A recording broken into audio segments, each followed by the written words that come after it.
ਤਾਂ ਹੁਣ compound interest ਦੇ ਚੈਪਟਰ ਦੇ ਵਿੱਚ ਆਪਾਂ ਸੈਕੰਡ ਐਕਸਰਸਾਈਜ਼ ਸਟਾਰਟ ਕਰਨੀ ਹੈ, ਐਕਸਰਸਾਈਜ਼ ਬੀ, ਜਿਹਦੇ ਵਿੱਚ ਆਪਾਂ ਕੈਲਕੂਲੇਸ਼ਨ ਕਰਨੀ ਹੈ ਫਿਊਚਰ ਵੈਲਿਊ ਦੀ। ਤਾਂ calculation of future value in case of depreciation, loss and profit. ਹੁਣ ਕੁਝ ਕੁਐਸਚਨਸ ਆਪਾਂ ਇਸ ਤਰੀਕੇ ਦੇ ਦੇਖਾਂਗੇ ਕਿ ਆਪਣੀ ਕੋਈ ਐਸਟ ਹੈ ਜਿਹਦੇ ਉੱਤੇ ਪਰ ਐਨਮ ਡੈਪਰੀਸੀਏਸ਼ਨ ਲੱਗ ਰਹੀ ਹੈ, ਜਾਂ ਆਪਣਾ ਕੋਈ ਬਿਜ਼ਨਸ ਹੈ ਜਿਸ ਤੇ ਸਾਨੂੰ ਕੁਝ ਸਾਲ ਲਗਾਤਾਰ ਲॉस ਹੋ ਰਿਹਾ ਹੈ ਜਾਂ ਕੁਝ ਸਾਲ ਲਗਾਤਾਰ ਪ੍ਰੋਫਿਟ ਹੋ ਰਿਹਾ ਹੈ। ਤਾਂ ਆਪਣੀ ਜੋ ਪ੍ਰੈਜ਼ੈਂਟ ਵੈਲਿਊ ਹੈ ਉਹਦੀ ਫਿਊਚਰ ਦੇ ਵਿੱਚ ਵੈਲਿਊ ਕੀ ਹੋਏਗੀ।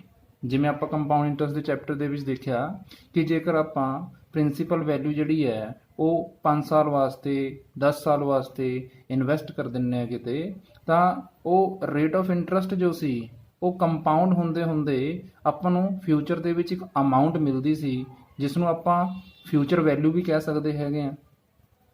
ਤਾਂ ਇੱਥੇ ਅਸੀਂ ਆਪਣੀ ਟਰਮਨੋਲੋਜੀ ਨੂੰ ਬਸ ਥੋੜਾ ਚੇਂਜ ਕਰ ਰਹੇ ਹਾਂ। ਜੋ ਆਪਣੀ ਅਮਾਊਂਟ ਸੀ ਉਸ ਨੂੰ ਆਪਾਂ ਫਿਊਚਰ ਵੈਲਿਊ ਕਹਿ ਰਹੇ ਹਾਂ, ਜੋ ਆਪਣੀ ਪ੍ਰਿੰਸੀਪਲ ਵੈਲਿਊ ਸੀ ਉਸ ਨੂੰ ਆਪਾਂ ਪ੍ਰੈਜ਼ੈਂਟ ਵੈਲਿਊ ਕਹਿ ਰਹੇ ਹਾਂ। ਤਾਂ ਫਾਰਮੂਲਾ ਉਹੀ ਹੈ ਬੇਟਾ ਜੋ ਆਪਾਂ ਪਹਿਲਾਂ ਕੀਤਾ ਹੈ, amount is equal to principal into, ਹਾਂ ਰੇਟ ਦੇ ਕੇਸ ਦੇ ਵਿੱਚ ਦੇਖੋ ਆਪਾਂ ਉੱਥੇ ਜੋ ਕੁਐਸਚਨ ਆਪਾਂ ਕੀਤੇ ਸੀ ਉੱਥੇ ਜੋ ਫਾਰਮੂਲਾ ਆਪਾਂ ਲੈ ਕੇ ਚੱਲ ਰਹੇ ਸੀ ਉਹ ਹਮੇਸ਼ਾ 1 ਪਲੱਸ ਰੇਟ ਓਵਰ 100 ਲੈ ਕੇ ਚੱਲ ਰਹੇ ਸੀ। ਹੁਣ ਆਪਾਂ ਇੱਥੇ ਕੀ ਦੇਖਾਂਗੇ ਕਿ ਜੇਕਰ ਤੁਸੀਂ ਕਿਸੇ ਪ੍ਰੈਜ਼ੈਂਟ ਵੈਲਿਊ ਦੀ ਫਿਊਚਰ ਵੈਲਿਊ ਨਿਕਾਲਣੀ ਹੈ ਤਾਂ ਤੁਹਾਨੂੰ ਇਹ ਦੇਖਣਾ ਪਏਗਾ ਕਿ ਉਹ ਪ੍ਰੈਜ਼ੈਂਟ ਵੈਲਿਊ ਜਿਹੜੀ ਹੈ ਉਹ ਇਨਕਰੀਜ਼ ਹੋ ਰਹੀ ਹੈ ਕਿ ਡਿਕਰੀਜ਼ ਹੋ ਰਹੀ ਹੈ। ਜੇਕਰ ਮੰਨ ਲਓ ਆਪਣਾ ਡੈਪਰੀਸੀਏਸ਼ਨ ਦਾ ਕੇਸ ਹੈ ਜਾਂ ਫਿਰ ਲॉस ਦਾ ਕੇਸ ਹੈ, ਤਾਂ ਡੈਪਰੀਸੀਏਸ਼ਨ ਦੇ ਕੇਸ 'ਚ ਜਾਂ ਲॉस ਦੇ ਕੇਸ 'ਚ ਆਪਣਾ ਜੋ ਫਾਰਮੂਲਾ ਚੱਲੇਗਾ ਉਹ ਚੱਲੇਗਾ 1 minus rate over 100 power T, ਕਿਉਂਕਿ ਉਹ ਜੋ ਡੈਪਰੀਸੀਏਸ਼ਨ ਹੈ ਜਾਂ ਉਹ ਜੋ ਲॉस ਹੈ ਉਹ ਸਾਡੀ ਪ੍ਰੈਜ਼ੈਂਟ ਵੈਲਿਊ ਨੂੰ ਕੀ ਕਰੇਗਾ, ਡਾਊਨ ਕਰੇਗਾ। ਤਾਂ ਅਸੀਂ ਉੱਥੇ ਪਲੱਸ ਦਾ ਯੂਜ਼ ਨਹੀਂ ਕਰਾਂਗੇ, ਉੱਥੇ ਮਾਈਨਸ ਦਾ ਯੂਜ਼ ਕਰਾਂਗੇ। ਤਾਂ ਫਾਰਮੂਲੇ ਦੇ ਵਿੱਚ ਧਿਆਨ ਰੱਖਣਾ 1 ਮਾਈਨਸ ਰੇਟ ਅਪੋਨ 100 ਲੱਗੇਗਾ। ਹਾਂ ਇਨ ਕੇਸ ਜੇਕਰ ਪ੍ਰੋਫਿਟ ਹੋ ਰਿਹਾ ਹੈ ਜਾਂ ਇਨਕਰੀਜ਼ ਹੋ ਰਹੀ ਹੈ ਵੈਲਿਊ ਤਾਂ ਉਸ ਕੇਸ 'ਚ ਆਪਾਂ 1 plus rate over 100 power T ਹੀ ਲਾ ਕੇ ਚੱਲਾਂਗੇ। ਤਾਂ ਆਪਣਾ ਫਾਰਮੂਲਾ ਉਹੀ ਹੋਏਗਾ ਜੋ ਆਪਾਂ ਪਹਿਲਾਂ ਪੜ੍ਹਿਆ ਸੀ। ਫਿਊਚਰ ਵੈਲਿਊ ਦਾ ਮਤਲਬ ਕੀ ਹੋ ਗਿਆ, ਅਮਾਊਂਟ ਹੋ ਗਈ। ਪ੍ਰੈਜ਼ੈਂਟ ਵੈਲਿਊ ਦਾ ਮਤਲਬ ਜੋ ਪ੍ਰਿੰਸੀਪਲ ਵੈਲਿਊ ਆਪਾਂ ਲਾ ਕੇ ਚੱਲਦੇ ਸੀ, ਤਾਂ amount is equal to principal into ਜੋ ਆਪਾਂ 1 ਪਲੱਸ ਰੇਟ ਓਵਰ 100 ਲਾਉਂਦੇ ਸੀ, ਪਾਵਰ ਟੀ ਲਾਉਂਦੇ ਸੀ। ਹੁਣ ਇੱਥੇ ਧਿਆਨ ਦੇਣਾ ਹੈ ਕਿ ਜੇਕਰ ਉਹ ਪ੍ਰੈਜ਼ੈਂਟ ਵੈਲਿਊ ਇਨਕਰੀਜ਼ ਹੋ ਰਹੀ ਹੈ ਕਿਸੇ ਪਰਸੈਂਟੇਜ ਦੇ ਨਾਲ ਤਾਂ ਆਪਾਂ ਪਲੱਸ ਦਾ ਯੂਜ਼ ਕਰਾਂਗੇ, ਔਰ ਜੇ ਉਹ ਡਿਕਰੀਜ਼ ਹੋ ਰਹੀ ਹੈ ਤਾਂ ਆਪਾਂ ਮਾਈਨਸ ਦਾ ਇਸਤੇਮਾਲ ਕਰਕੇ ਚੱਲਾਂਗੇ। ਬਸ ਫਾਰਮੂਲਾ ਇਸ ਤਰੀਕੇ ਨਾਲ ਆਪਾਂ ਅਪਲਾਈ ਕਰਨਾ ਹੈ। ਹੁਣ ਕੁਐਸਚਨ ਨੰਬਰ 1 ਚੈੱਕ ਕਰਦੇ ਹਾਂ। The value of a machinery plant depreciates at the rate 9% per Ennum. ਤਾਂ ਆਪਣੀ ਕੋਲ ਕੋਈ ਮਸ਼ੀਨ ਹੈ ਜਿਹਦੀ ਵੈਲਿਊ ਡੈਪਰੀਸ਼ੀਏਟ ਹੋ ਰਹੀ ਹੈ 9% ਸਾਲਾਨਾ ਦੇ ਹਿਸਾਬ ਨਾਲ। If it's present value is rupees 3,75,000, ਜੇ ਅੱਜ ਉਹਦੀ ਪ੍ਰੈਜ਼ੈਂਟ ਵੈਲਿਊ ਯਾਨੀ ਕਿ ਅੱਜ ਉਹ ਮਸ਼ੀਨ 3,75,000 ਰੁਪਏ ਦੀ ਹੈ, what will be its depreciated value after 6 years. 6 ਸਾਲਾਂ ਬਾਅਦ ਡੈਪਰੀਸ਼ੀਏਸ਼ਨ ਲੱਗ ਕੇ ਉਹਦੀ ਜੋ ਵੈਲਿਊ ਹੋਏਗੀ, ਡੈਪਰੀਸ਼ੀਏਟਡ ਵੈਲਿਊ ਕਹਿ ਲਓ ਜਾਂ ਸਕ੍ਰੈਪ ਵੈਲਿਊ ਕਹਿ ਲਓ ਇਸ ਨੂੰ, ਤਾਂ ਇਸ ਨੂੰ ਆਪਾਂ ਸਕ੍ਰੈਪ ਵੈਲਿਊ ਵੀ ਕਹਿ ਸਕਦੇ ਹਾਂ। ਤਾਂ 6 ਸਾਲਾਂ ਬਾਅਦ ਉਹਦੀ ਜੋ ਸਕ੍ਰੈਪ ਵੈਲਿਊ ਨਿਕਲੇਗੀ ਉਹ ਫਾਈਂਡ ਆਊਟ ਕਰਨੀ ਹੈ ਆਪਾਂ। ਤਾਂ ਦੇਖੋ ਇੱਥੇ ਜੋ ਆਪਾਂ ਨੂੰ ਪਰਸੈਂਟੇਜ ਦਿੱਤੀ ਹੋਈ ਹੈ ਉਹ ਡੈਪਰੀਸ਼ੀਏਟ ਹੋ ਰਹੀ ਹੈ, ਯਾਨੀ ਕਿ ਆਪਣੀ ਜੋ ਪ੍ਰੈਜ਼ੈਂਟ ਵੈਲਿਊ ਹੈ ਫਿਊਚਰ ਦੇ ਵਿੱਚ ਉਹ ਘਟੂਗੀ। ਤਾਂ ਦੇਖੋ ਇਸ ਕੁਐਸਚਨ ਦੇ ਵਿੱਚ ਆਪਣੇ ਕੋਲ ਪ੍ਰੈਜ਼ੈਂਟ ਵੈਲਿਊ ਹੈ 3,75,000, ਰੇਟ ਆਪਾਂ ਨੂੰ ਦਿੱਤਾ ਹੈ 9% ਪਰ ਐਨਮ। ਜਿਵੇਂ ਕੰਪਾਊਂਡਡ ਐਨੂਅਲੀ ਜਾਂ ਹਾਫ ਈਅਰਲੀ ਆਪਾਂ ਦੇਖਦੇ ਸੀ, ਇੱਥੇ ਆਪਣੇ ਜੋ ਡੈਪਰੀਸ਼ੀਏਸ਼ਨ ਦਾ ਰੇਟ ਦਿੱਤਾ ਉਸਨੇ 9% ਪਰ ਐਨਮ ਦਿੱਤਾ ਹੈ, ਔਰ ਬਾਈ ਡਿਫਾਲਟ ਆਪਾਂ ਐਜ਼ਿਊਮ ਕਰਕੇ ਚੱਲਾਂਗੇ ਕਿ ਆਪਣੀ ਜੋ ਡੈਪਰੀਸ਼ੀਏਸ਼ਨ ਲੱਗੇਗੀ ਉਹ ਸਾਲਾਨਾ ਹੀ ਲੱਗੇਗੀ। ਟਾਈਮ ਆਪਣੇ ਕੋਲ 6 ਸਾਲਾਂ ਦਾ ਦਿੱਤਾ ਹੋਇਆ ਹੈ। ਫਿਊਚਰ ਵੈਲਿਊ ਆਪਾਂ ਕੈਲਕੂਲੇਟ ਕਰਨੀ ਹੈ। ਤਾਂ ਦੇਖੋ ਜਿਵੇਂ ਉੱਪਰ ਮੈਂ ਤੁਹਾਨੂੰ ਫਾਰਮੂਲਾ ਦੱਸਿਆ, future value is equal to present value into 1 minus rate over 100 power T ਇੱਥੇ ਲੱਗੇਗਾ ਕਿਉਂਕਿ ਆਪਣੇ ਕੋਲ ਡੈਪਰੀਸੀਏਸ਼ਨ ਦਾ ਕੇਸ ਹੈ। ਤਾਂ ਦੇਖੋ ਪ੍ਰੈਜ਼ੈਂਟ ਵੈਲਿਊ ਆਪਣੇ ਕੋਲ ਹੈ 3,75,000 ਇੰਟੂ 1 ਮਾਈਨਸ ਰੇਟ ਆਪਣੇ ਕੋਲ ਸੀ 9%, ਤਾਂ 9/100 ਪਾਵਰ ਕੀ ਹੋ ਗਈ, ਟਾਈਮ ਪੀਰੀਅਡ ਆਪਣੇ ਕੋਲ ਸੀ 6 ਸਾਲਾਂ ਦਾ। ਤਾਂ ਹੁਣ ਇੱਥੇ 3,75,000 ਇੰਟੂ ਦੇਖੋ ਐਲਸੀਐਮ ਲਵਾਂਗੇ ਤਾਂ 100 ਮਾਈਨਸ 9 91/100 ਦੀ ਪਾਵਰ ਕੀ ਹੋ ਗਈ 6। ਹੁਣ ਬੇਟਾ 3,75,000 इंटू 91 ਨੂੰ 100 ਤੇ ਡਿਵਾਈਡ ਕਰਾਂਗੇ ਤਾਂ 0.916। ਹੁਣ ਦੇਖੋ ਆ ਜੋ ਵੈਲਿਊ ਹੈ ਆਪਾਂ ਪਿੱਛੇ ਕੰਪਾਊਂਡ ਇੰਟਰਸਟ ਦੇ ਜੋ ਕੁਐਸਚਨ ਕੀਤੇ ਹੈ ਉਹਦੇ ਵਿੱਚ ਆਪਣੇ ਕੋਲ ਜੋ ਪਾਵਰ ਦੇ ਵਿੱਚ ਵੈਲਿਊ ਨਿਕਲਦੀ ਸੀ ਆਪਾਂ ਉਸ ਨੂੰ ਦੋ ਤਰੀਕੇ ਨਾਲ ਸੋਲਵ ਕਰਨਾ ਸਿੱਖਿਆ ਸੀ। ਇੱਕ ਤਾਂ ਕੈਲਕੂਲੇਟਰ ਦੀ ਹੈਲਪ ਨਾਲ, ਦੂਸਰਾ ਲੌਗ ਦੀ ਹੈਲਪ ਨਾਲ। ਹੁਣ ਇੱਥੇ ਆਪਾਂ ਕੈਲਕੂਲੇਟਰ ਦੀ ਹੈਲਪ ਨਾਲ ਵੀ ਸੋਲਵ ਕਰ ਸਕਦੇ ਹਾਂ ਇਸ ਨੂੰ, ਔਰ ਲੌਗ ਦੀ ਹੈਲਪ ਨਾਲ ਵੀ ਸੋਲਵ ਕਰ ਸਕਦੇ ਹਾਂ। ਤਾਂ ਲੌਗ ਦੀ ਹੈਲਪ ਨਾਲ ਇੱਥੇ ਆਪਾਂ ਇਸ ਨੂੰ ਕਿਵੇਂ ਸੋਲਵ ਕਰਾਂਗੇ, ਉਹ ਥੋੜਾ ਜਿਹਾ ਜੋ ਪਹਿਲਾਂ ਆਪਾਂ ਟੌਪਿਕ ਸਮਝਿਆ ਹੈਗਾ ਜੋ ਲੌਗ ਦੇ ਹਿਸਾਬ ਨਾਲ ਆਪਾਂ ਜੋ ਲੌਗ ਦੀ ਹੈਲਪ ਨਾਲ ਆਪਾਂ ਸੋਲਵ ਕਰਦੇ ਸੀ ਉਹਦੇ ਨਾਲ ਥੋੜਾ ਅਲੱਗ ਹੋਏਗਾ। ਤਾਂ ਆਪਾਂ ਚੈੱਕ ਕਰਦੇ ਹਾਂ ਕਿ 0.91 ਦੀ ਪਾਵਰ 6 ਜੋ ਹੈ ਉਸ ਨੂੰ ਲੌਗ ਦੀ ਹੈਲਪ ਨਾਲ ਕਿਵੇਂ ਸੋਲਵ ਕਰਾਂਗੇ ਆਪਾਂ। ਤਾਂ ਬੇਟਾ ਦੇਖੋ ਸਭ ਤੋਂ ਪਹਿਲਾਂ ਤਾਂ ਆਪਾਂ ਉਹੀ ਕੰਮ ਕਰਾਂਗੇ ਕਿ ਆਪਾਂ 0.91 ਦੀ ਪਾਵਰ 6 ਜੋ ਹੈ ਉਸ ਨੂੰ ਸੋਲਵ ਕਰਨਾ ਹੈ। ਤਾਂ ਆਪਾਂ ਉਸ ਨੂੰ x ਵੇਰੀਏਬਲ ਦੇ ਬਰਾਬਰ ਐਜ਼ਿਊਮ ਕਰ ਲਾਂਗੇ। ਹੁਣ ਜਿਵੇਂ ਆਪਾਂ ਪਹਿਲਾਂ ਕਰਦੇ ਸੀ ਲੈਫਟ ਤੇ ਰਾਈਟ ਦੋਨੇ ਪਾਸੇ ਆਪਾਂ ਲੌਗ ਲੈ ਲਾਂਗੇ, ਟੇਕਿੰਗ ਲੌਗ ਬੋਥ ਸਾਈਡਸ। ਤਾਂ ਬੇਟਾ x ਜੋ ਹੈ ਉਹ log x ਬਣ ਜਾਏਗਾ। ਆਪਣੀ ਜੋ ਪਾਵਰ ਹੁੰਦੀ ਸੀ ਉਹ ਮੂਰੇ ਆ ਜਾਂਦੀ ਸੀ, log ਆਪਾਂ ਦੇਖਦੇ ਸੀ ਬੇਸ ਦਾ। ਹੁਣ ਸਮੱਸਿਆ ਇਹ ਹੈ ਇੱਥੇ ਕਿ ਆਪਾਂ ਜੋ ਪਹਿਲਾਂ ਜਿੰਨੇ ਵੀ ਸਮ ਕੀਤੇ ਹੈਗੇ ਆ ਉਹਦੇ ਵਿੱਚ ਜਦੋਂ ਆਪਾਂ log ਦੇਖਦੇ ਸੀ ਤਾਂ ਪੁਆਇੰਟ ਤੋਂ ਪਹਿਲਾਂ ਆਪਣੇ ਕੋਲ ਨੰਬਰ ਆਫ ਡਿਜਿਟ ਦੇਖਦੇ ਸੀ ਆਪਾਂ, ਪਰ ਜਿੰਨੇ ਵੀ ਕੁਐਸਚਨ ਆਪਾਂ ਪਿੱਛੇ ਕੀਤੇ ਆ ਉੱਥੇ ਪੁਆਇੰਟ ਤੋਂ ਪਹਿਲਾਂ ਨੰਬਰ ਆਫ ਡਿਜਿਟ 1 ਜਾਂ 2 ਆਪਣੇ ਕੋਲ ਹੈਗੇ ਸੀ, ਲੇਕਿਨ ਇੱਥੇ ਆਪਣੇ ਕੋਲ ਪੁਆਇੰਟ ਤੋਂ ਪਹਿਲਾਂ ਕੋਈ ਵੀ ਡਿਜਿਟ ਨਹੀਂ ਹੈ। ਤਾਂ ਇਸ ਨੂੰ ਕਿਵੇਂ ਸੋਲਵ ਕਰਨਾ ਹੈਗਾ ਉਹ ਧਿਆਨ ਨਾਲ ਦੇਖਿਓ। ਸਭ ਤੋਂ ਪਹਿਲਾਂ ਆਪਾਂ ਕੀ ਕਰਾਂਗੇ ਬੇਟਾ, ਇਹ ਜੋ ਆਪਣੇ ਕੋਲ log 0.91 ਹੈ ਆਪਾਂ ਇਹਦਾ log ਨਹੀਂ ਦੇਖਣਾ, ਪਹਿਲਾਂ ਇਸ ਨੂੰ ਕਨਵਰਟ ਕਰਾਂਗੇ ਆਪਾਂ ਥੋੜਾ ਜਿਹਾ। ਤਾਂ log ਐਜ਼ ਇਟ ਇਜ਼ ਉਵੇਂ ਰਹੇਗਾ। ਹੁਣ 0.91 ਆਪਾਂ ਕੀ ਹੈ ਪੁਆਇੰਟ ਤੋਂ ਪਹਿਲਾਂ ਇੱਕ ਡਿਜਿਟ ਲੈ ਕੇ ਆਵਾਂਗੇ। ਤਾਂ ਆਪਣੇ ਕੋਲ 0.91 ਹੈ, ਜੇਕਰ ਆਪਾਂ ਇਸ ਨੂੰ ਪੁਆਇੰਟ ਤੋਂ ਪਹਿਲਾਂ ਇੱਕ ਡਿਜਿਟ ਲਿਆਈਏ ਤਾਂ ਆਪਾਂ ਉਸ ਨੂੰ 9.1 ਲਿਖ ਸਕਦੇ ਹਾਂ। ਯਾਨੀ ਜੇਕਰ ਮੈਂ 0.91 ਨੂੰ 10 ਤੇ ਮਲਟੀਪਲਾਈ ਕਰਦਾ ਤਾਂ ਮੇਰੇ ਕੋਲ ਵੈਲਿਊ ਕੀ ਬਣ ਜਾਏਗੀ, ਮੇਰੇ ਕੋਲ ਵੈਲਿਊ ਬਣ ਜਾਏਗੀ 9.1। ਪਰ ਜੇ ਮੈਂ ਇਸ ਨੂੰ 10 ਨਾਲ ਮਲਟੀਪਲਾਈ ਕਰ रहा ਹਾਂ ਤਾਂ ਮੈਂ ਇਸ ਨੂੰ ਐ ਲਿਖੂੰਗਾ ਕਿ ਮੈਂ ਇਸ ਨੂੰ 10 ਨਾਲ ਡਿਵਾਈਡ ਵੀ ਕਰ रहा। ਤਾਂ ਮਤਲਬ 9.1 ਮਲਟੀਪਲਾਈ ਬਾय 1/10। ठीक, तो सॉल्व करके वापस की बनेगा वो 0.91 ही बनेगा।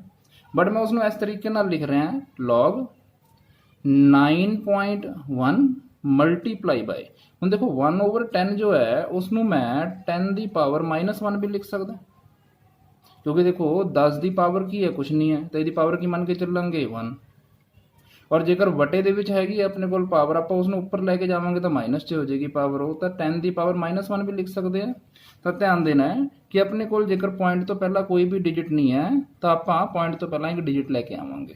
ਉਹਦੇ ਵਾਸਤੇ ਆਪਾਂ ਜੋ ਵੈਲਿਊ ਹੈ ਉਸ ਨੂੰ 10 ਤੇ ਕੀ ਕਰਤਾ, ਗੁਣਾ ਕਰਤਾ। 10 ਤੇ ਗੁਣਾ ਕਰਕੇ ਆਪਣੇ ਕੋਲ ਇੱਥੇ ਆ ਗਿਆ 9.1। ਫਿਰ ਆਪਾਂ ਕਿਉਂਕਿ 10 ਨਾਲ ਗੁਣਾ ਕੀਤਾ ਸੀਗਾ ਤਾਂ ਉਹਦਾ ਇੰਪੈਕਟ ਖਤਮ ਕਰਨ ਵਾਸਤੇ ਆਪਾਂ 10 ਨਾਲ ਭਾਗ ਵੀ ਦੇਵਾਂਗੇ। ਤਾਂ ਗੁਣਾ ਕਰਕੇ ਆਪਾਂ 1/10 ਕਰਤਾ। ਹੁਣ 1/10 ਨੂੰ ਆਪਾਂ 10 ਦੀ ਪਾਵਰ -1 ਵੀ ਲਿਖ ਸਕਦੇ ਹਾਂ। ਤਾਂ ਹੁਣ ਇੱਥੇ ਆਪਾਂ ਲਿਖਿਆ 9.1 ਮਲਟੀਪਲਾਈ ਬਾय 10 ਪਾਵਰ -1। ਹੁਣ ਬੇਟਾ ਦੇਖੋ, ਹੁਣ ਇਹ ਜੋ ਫਾਰਮੂਲਾ ਹੈ log ਦੇ ਵਿੱਚ ਇੱਕ ਫਾਰਮੂਲਾ ਚੱਲਦਾ ਹੈ log m into n। ਇਸ ਨੂੰ ਆਪਾਂ ਕਿਵੇਂ ਖੋਲਦੇ ਹਾਂ, log m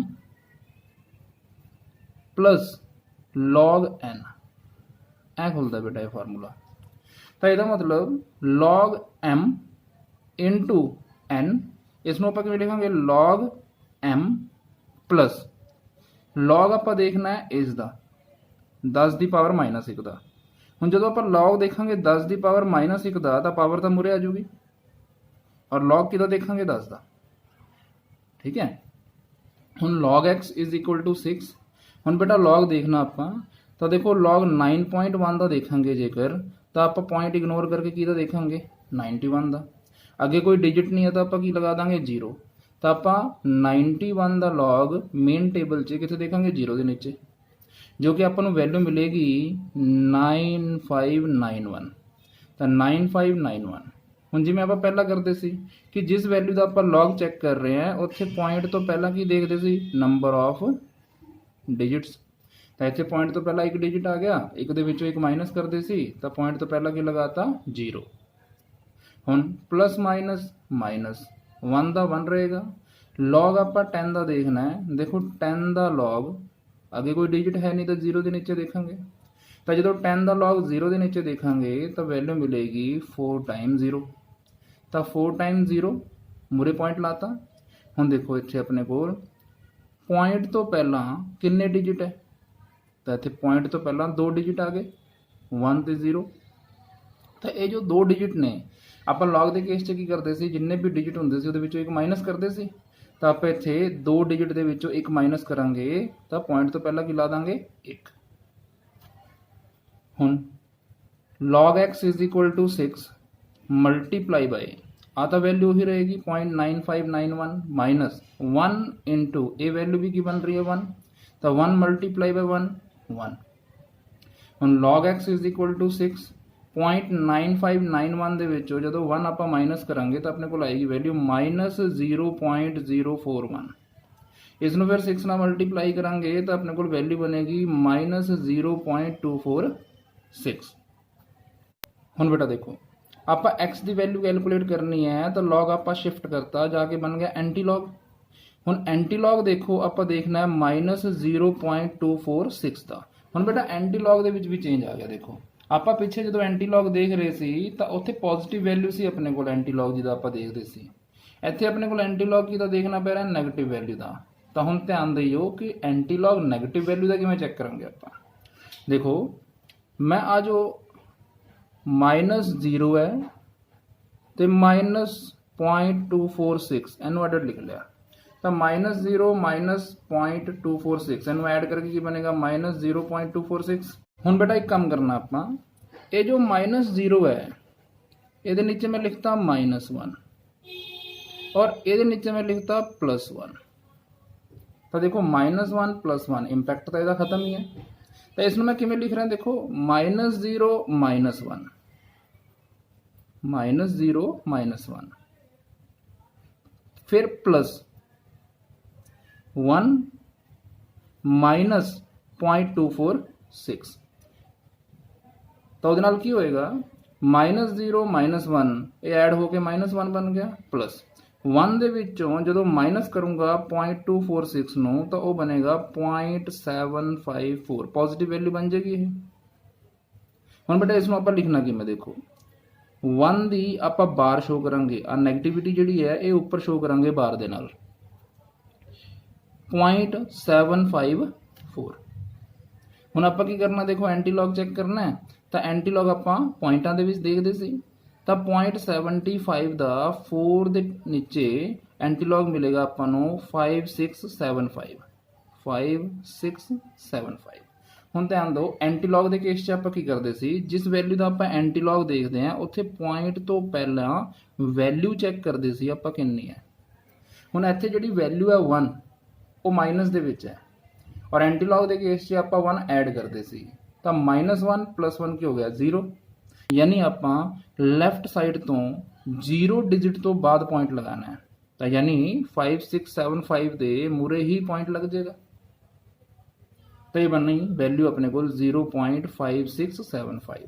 तो बेटा इस तरीके नाल अपनी जो वैल्यू है 0.91 की पावर 6 दी वो अपने को निकल गई 0.5675। हुण बेटा 0.91 ਦੀ ਪਾਵਰ 6 ਦੀ ਜੋ ਵੈਲਿਊ ਆਪਾਂ ਕੈਲਕੂਲੇਟ ਕੀਤੀ ਉਹ ਕੀਤੀ 0.5675।